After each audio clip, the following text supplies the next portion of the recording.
बोलवाड परिसरातील ऊसाच्या शेतात कुजलेल्या अवस्थेत सापडलेल्या महिलेच्या मृतदेहाचं गूढ उलगडण्यात पोलिसांना यश आले. चारित्र्यावर संशय घेऊन तसेच पोलीस ठाण्यात दिलेल्या छळाच्या तक्रारीचा राग मनात धरून उत्तर प्रदेशमधील जौनपूर येथील महिलेचा पती आणि सासऱ्यानेच हजारो किलोमीटर आणून खून केल्याचं तपासात निष्पन्न झाले.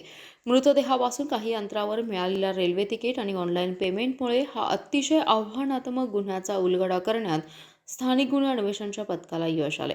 नीतू उर्फ शालिनी आकाश यादव असं मृत महिलेचे नाव असून पती आकाश उर्फ विशाल दीनदयाळ यादव आणि सासरा दीनदयाळ रामबाले यादव या दोघांना अटक केल्याची माहिती पोलीस अधीक्षक संदीप घुगे यांनी दिली. 23 डिसेंबर 2025 रोजी कुमार पाटील यांच्या ऊसाच्या शेतात एका महिलेचा मृतदेह आढळून आला होता. मृतदेहाचा डोक्याकडील भाग प्राण्यांनी खाल्ल्याने आणि तो कुजलेल्या अवस्थेत असल्याने ओळख पटवणे अवघड झालं होतं. सदर गुन्ह्याचा तपास स्थानिक गुन्हे अन्वेषण विभागाकडे सोपवला होता. घटनास्थळाच्या आसपास पुणे ते मिरज दरम्यानचे रेल्वे तिकीट पोलिसांना सापडलं.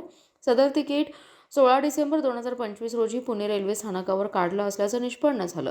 पोलिसांनी तातडीने सीसीटीव्ही फुटेज तपासले असता मृत महिलेने घातलेली साडी आणि तिने घेतलेली शाल पांघरलेली एक महिला आणि 2 पुरुष सीसीटीव्हीत कैद झाले. सदर फुटेज पोलिसांनी स्थानिक दुकानदार, रिक्षाचालक, फेरीवाले आणि हमालांना दाखवले. रेल्वे स्थानकावरील एका चिक्की विक्रेत्याने महिला आणि या 2 पुरुषांना ओळखलं. एकाने फोनपेवरून मागवलेली 3,000ची ऑनलाईन रक्कम आपल्याला दिल्याची माहिती दिली. एका रिक्षाचालकाने सदर तिघांना टाकळी गावाजवळील ओढ्याजवळ सोडल्याचं सांगितलं. मोबाईल लोकेशनच्या आधारे पोलीस पथके उत्तर प्रदेश आणि हरियाणा येथे रवाना आणि संशयितांना अटक करण्यात आली. 23 डिसेंबरला बोलवड ग्रामपंचायतच्या हद्दीमध्ये आपल्याला कुमार पाटील यांच्या शेतामध्ये एक अनोळखी प्रेत आढळून आलं होतं. त्याच्यामध्ये त्याचा जो अपर बॉडीचा पार्ट होता, छातीपासूनचा वरचा, तो आयडेंटिफाय होत नव्हता. महिलेची बॉडी होती आणि आपण त्याच्यामध्ये अकस्मात मयत दाखल केलेलं होतं. संदर्भात तो जो अकस्मात मयत होता त्याचा तपास रणजित तिप्पेंकडे होता, सपोनी.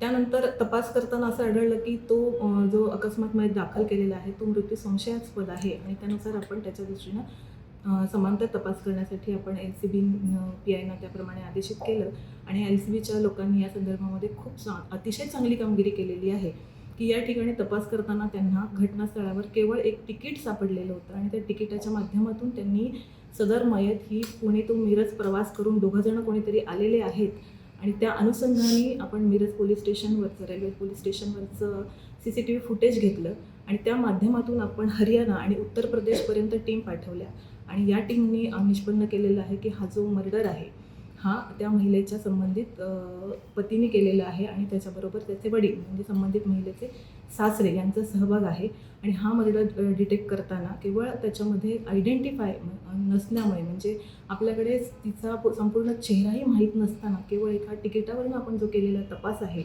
हा तपास आपण इथून 2 ज्या टीम तयार केलेल्या होत्या त्याच्यामध्ये प्रामुख्याने police head constable Imran Mulla आणि संकेत मगदूम यांना घटनास्थळावर तिकीट सापडलेलं आहे आणि त्या अनुषंगाने ज्या वेळेस मिरज पोलीस स्टेशनवर त्यांनी चौकशी केलेली आहे म्हणजे रेल्वे पोलीस स्टेशनवर, त्या रेल्वे पोलीस स्टेशनवर केवळ चिक्कीवाल्याकडे थोडेसे पैसे नव्हते म्हणून त्यांनी जे पेमेंट ऑनलाईन केलेलं होतं त्या ऑनलाईन पेमेंटवरनं आपल्याला उत्तर प्रदेशचा आणि हरियाणाचा जो ॲड्रेस आहे किंवा जी आयडेंटिटी आहे आपल्याला बाकीच्या आरोपींची ती आपल्याला तिथून मिळालेली आहे. म्हणजे एकदम छोट्याशा गोष्टीवरनं अतिशय सुरेख असा तपास LCB PIने केलेला आहे आणि त्यांच्या टीमने केलेला आहे. या संदर्भामध्ये मी एवढंच म्हणेल की केवळ अनआयडेंटिफाईड बॉडी आणि त्याच्यामधनं जो केलेला तपास आहे हा उल्लेखनीय आहे आणि सर्व आमच्या कर्मचाऱ्यांचे आणि अधिकाऱ्यांचे अभिनंदन. तपासाचं पूर्ण कौशल्य वापरून गुन्हा सांगा यासाठी आपल्याला खेळ बोलून शिकण्यात येत आहे की ही घटना आम्ही की तो गुन्हा उघडकीस आणणं एक चॅलेंजच होतं. मयत आरोपी थेट सांगलीचे काही समोर त्यांची ओळख या भागाशी फक्त काही महिन्यांपूर्वी किंवा काही वर्षांपूर्वी तिथं कामाला असल्यामुळं राज्यातील आणि इतर कधी कामाला घेऊन आल्यामुळं या भागात परत येऊन प्रकार केल्यामुळे अनोळखी महिलेचा मृतदेह मिरज ग्रामीणच्या टाकळी रोडला 2025 रोजी तो अनोळखी मृतदेह जनावरांनी खाल्ल्यामुळे असा प्रकार झालेला असणार आणि त्या ठिकाणी